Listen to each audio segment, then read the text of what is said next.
කොහොමද ළමයි හැමෝම හොඳින් ඉන්නවද? මම හිතනවා හැමෝම හොඳින් ඇති කියලා. ඉතින් මම මගේ යාළුවොත් එක්ක මාලියායකට ගියා. ඇඳුම් ගන්න, තව මගේ යාළුවන්ට රත්තරන් බඩු ගන්න. ඉතින් ඒ ගමම්ම මම පුංචි වීඩියෝ එකක් කරන ගමම්ම මං හිතුවා ඔයාලට සාර්ථක ජීවිතයට නීති 7ක් කියා දෙන්න. මුලින්ම ඔයාගේ පවුල ගැන හිතන්න. මුල සිටම ඔයත් එක්ක එකට හිටියේ කවුද කියලා අමතක කරන්න එපා. ඔබේ පවුලත් එක්ක එකට ජීවත් වෙන්න, එකට වැඩ කරන්න කාලය ගන්න.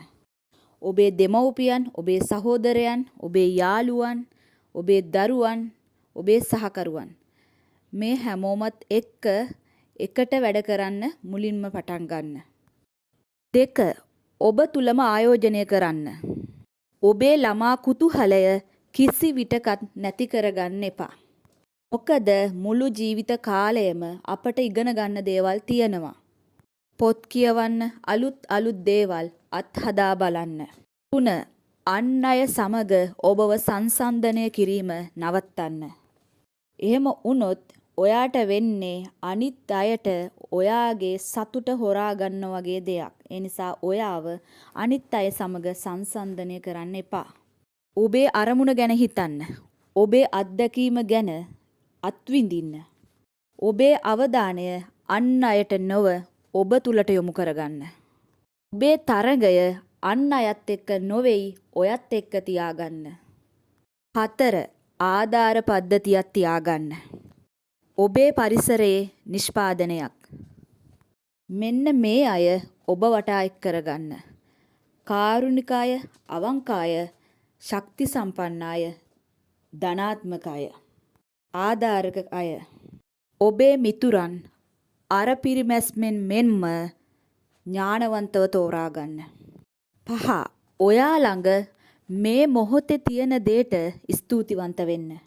ඔබේ ජීවිතය, ඔබේ රැකියාව, ඔබේ පවුල, ඔබේ සෞඛ්‍ය, ඔබ සතුව ඇති දේට එය කොච්චර පොඩි දෙයක් වුණත් ස්තුතිවන්ත වෙන්න. 6. ඔබේ අතීතය පිළිගන්න. එය පිළිගෙන ඉදිරියට යන්න. අතීතයේ හිරවීම නවත්තන්න. වඩා හොඳ අනාගතයක් නිර්මාණය කර ගැනීමට නම් අතීතයෙන් පාඩම් ඉගෙන ගන්න. ඔබට දැන් අයිති වර්තමානයයි. ඒ නිසා ඒක පිළිගන්න. ජීවිතය කෙටි, එය නාස්ති නොකරන්න.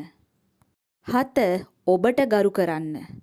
ඔබට සලකන ආකාරයෙන්ම මිනිසුන් ඔබට ගරු කරන්න පුරුදු වෙයි. ඔබටම ගරු කරන්නේ කෙසේද? ඔබ ඔබවම පිළිගන්න. ඍණාත්මක පුද්ගලයන් ඉවත් කරන්න. ඔබට සලකන ආකාරය පිළිබඳව තීරණය ඔබ සතුයි.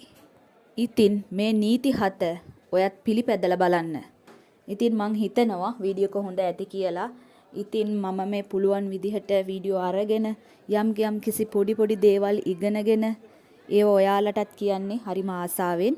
ඉතින් වීඩියෝ එක හොඳ නම් ලයික් කරන්න, කමෙන්ට් කරන්න, ෂෙයා කරන්න, සබ්ස්ක්‍රයිබ් කරන්න. මං හිතනවා ඔයාලා හැමෝම හොඳින් ඇති කියලා. හැමෝම හොඳින්, සතුටින්, පරිස්සමින් හැමදාම ඉන්න ඕන කියලා මම ප්‍රාර්ථනා කරනවා. හැමෝටම සම්මා සම්බුදු සරණයි, තෙරුවන් සරණයි. සතුටින්ම ඉන්න ලැබෙන්න කියලා නැවතත් ප්‍රාර්ථනා කරනවා.